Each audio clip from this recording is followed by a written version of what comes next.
Akka mooltan har'a barumsi nun barannu personal pronouns kan jedhamanii beekaman afaan Ingiliffaa keessatti ta'a.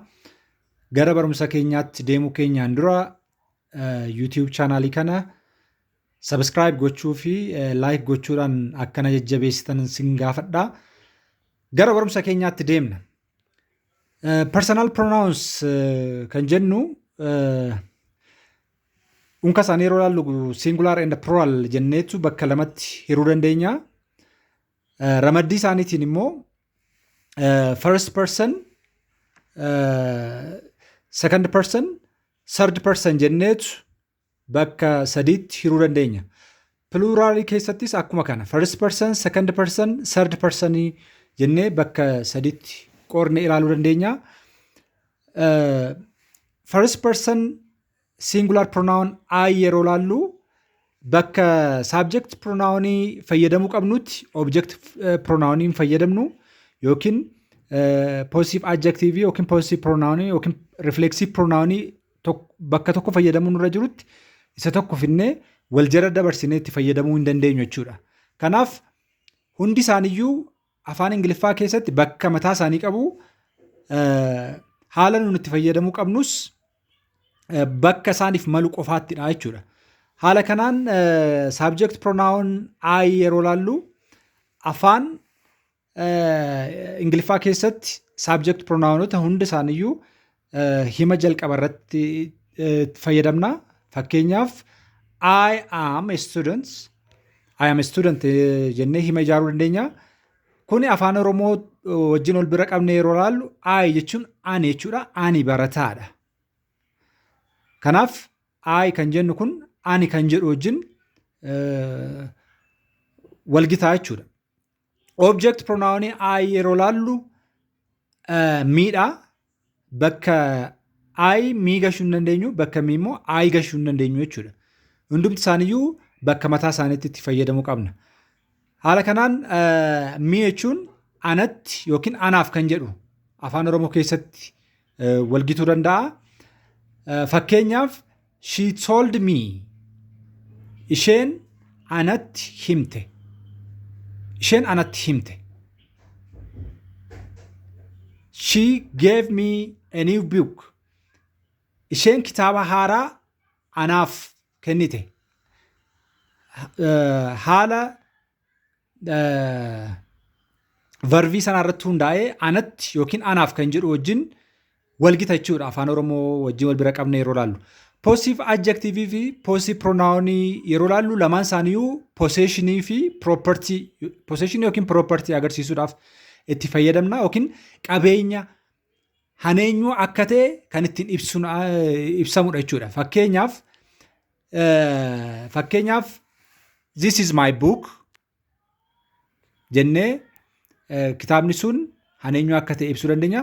This book is mine. Haala nuti itti fayyadamnutu garaagaradha malee wanti isaan ergaa isaan dabarsuu barbaadan haala lamaan haa ta'u malee ergaan isaa tokkodha jechuudha. Kanaaf lamaan isaaniiyyuu possessive adjective fi possessive pronouniin qabeenyi sun haneenyuu akka ta'e kan agarsiisudha jechuudha. Fakkeenyaaf this is my book. This is my book. Kitaabni kun haneenyuu akka ta'e kan himudha jechuudha yookiin kan agarsiisudha. Adjective kan jennu yookiin ibsi maqaa dura galuudhaan maqaa sana ibsuudha. Kanaaf adjectiviin kun as biratti kan agarsiisa jechuudha. Duuba isaaniirra maaltu jira? Maqaan jira jechuudha yookiin noun kan jennu afaan Ingiliffaatiin inni jira.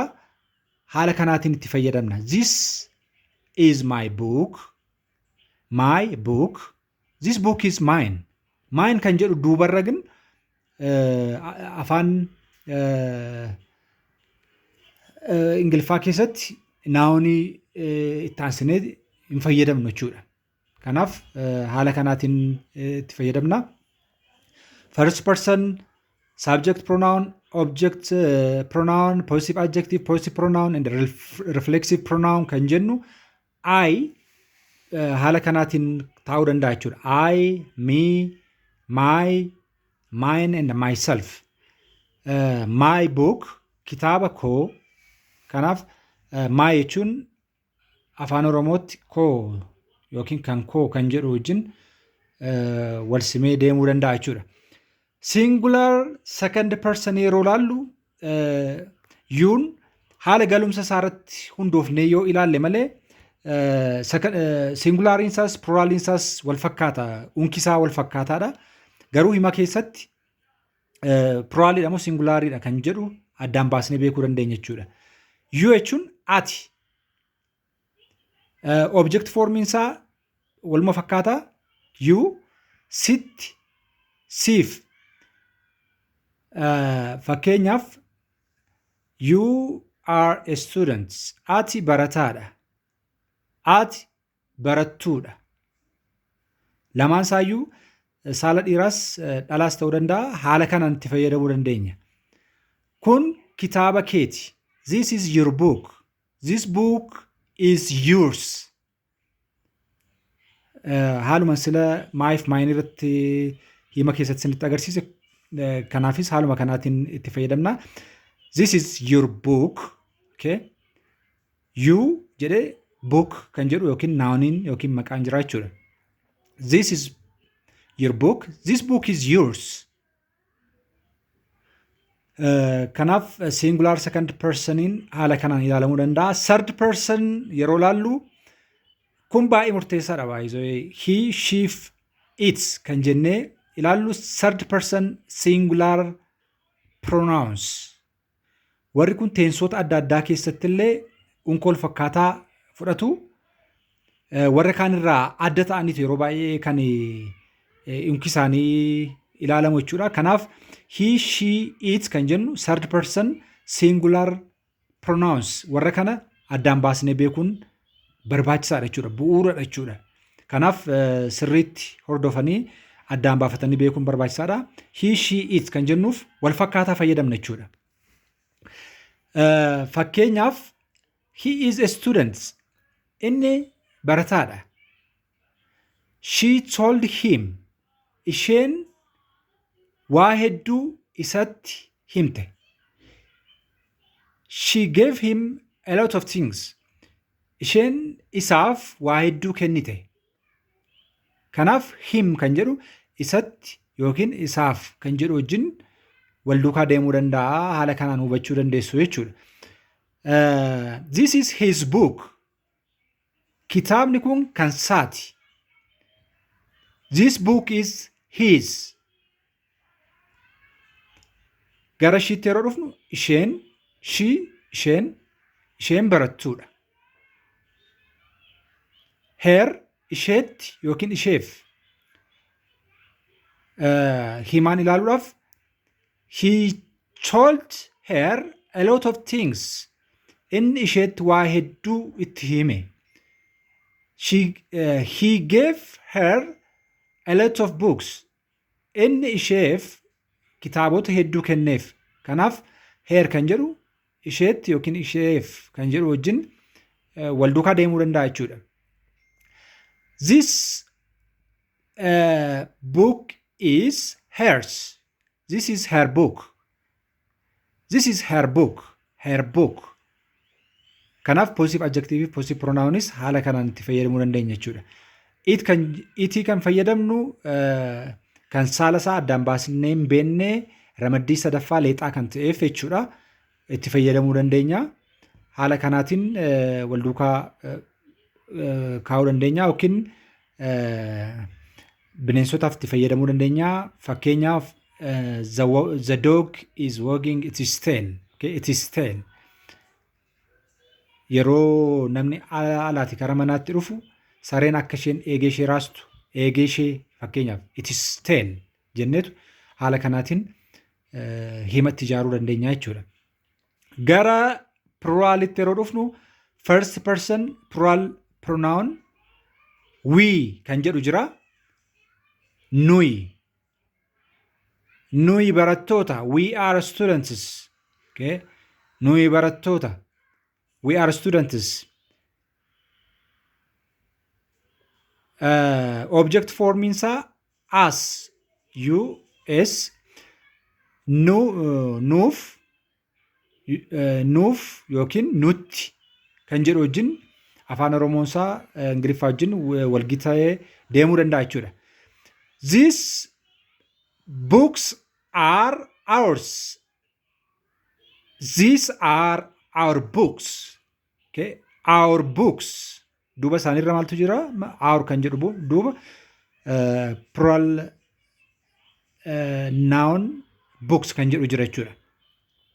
Kanaaf haala kanaan itti fayyadamuu dandeenya. Reflexive pronoun isaa ourselves kan jedhu jechuudha. Plural form second person yeroo laallu second person singular wajjin wal fakkaataa. Garuu garaagarummaan isaanii maa inni hima keessatti plural yeroo ta'u baay'ina agarsiisa. Singular yeroo ta'u leexa agarsiisa yookiin tokko agarsiisa jechuudha. Second person you isin barattoota.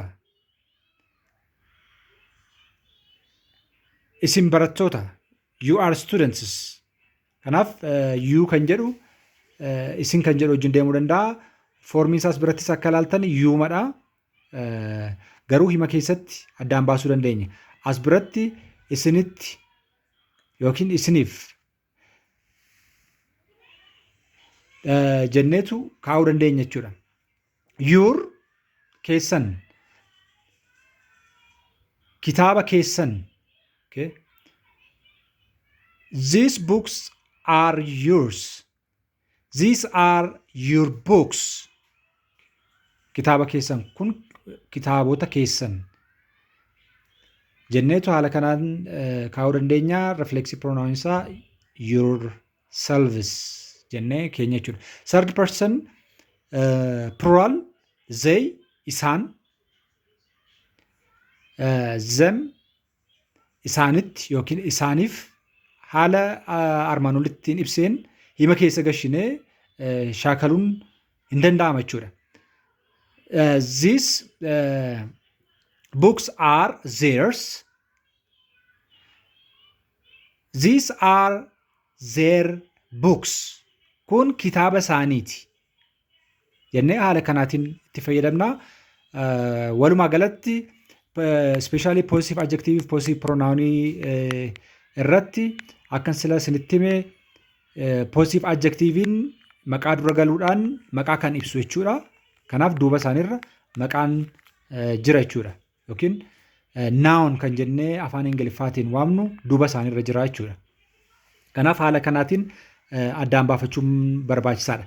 My book, your book, his book, her book, its tale, our books, your books, their books.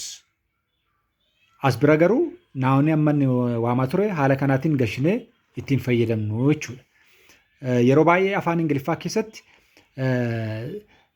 this is my own car. Own kan jettu yoo jiraatte fuuldurarra positive adjective fayyadamna jechuudha.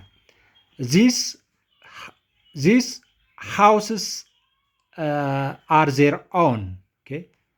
These houses are their own. Hammataa isaanii kan jedhu jechuudha. Kanaaf ooniin fuuldurarratti dhufuu danda'a. Duubarra immoo naawnootni jiraatan eennan positive adjective fayyadamna jechuudha. Kanadha gaaffii muraasa isinii qopheesseera.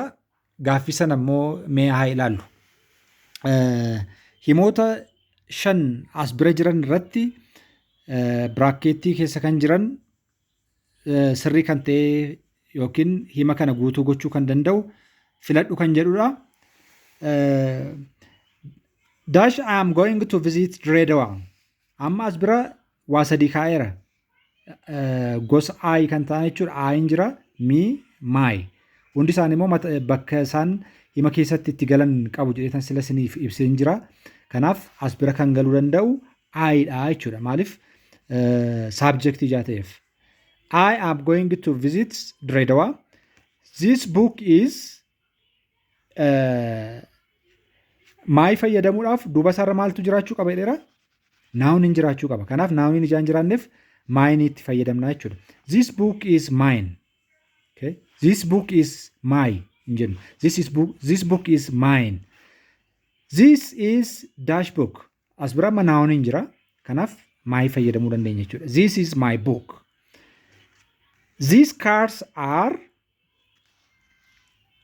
as birattis amma their fayyadamuu hin dandeenyu. Maaliif noun hin jiru. Kun possessive adjective dha, kun possessive pronoun dha. Possessive adjective fayyadamuudhaaf as bira maqaan jiraachuu qaba jechuudha. Kanaaf maqaan ijaan jiraanneef kana fayyadamna. Garuu these cars are theirs jechuufi these are their cars jechuun haala garaa garaatiin yoo dubbanne iyyuu hiikni isaa tokkumadha jechuudha. These are their own cars. Okay. Their own cars. Haala kanaatiin itti fayyadamuu dandeenya jechuudha. Ooniin jiraate jennaan akka isinitti hime fuuldura isaa irratti hin ta'in oonii wajjin fayyadamuu dandeenya. Possessive adjective oonii wajjin itti fayyadamuu dandeenya jechuudha. Barumsi keenya har'aa kan irratti xumurama. Galatooma.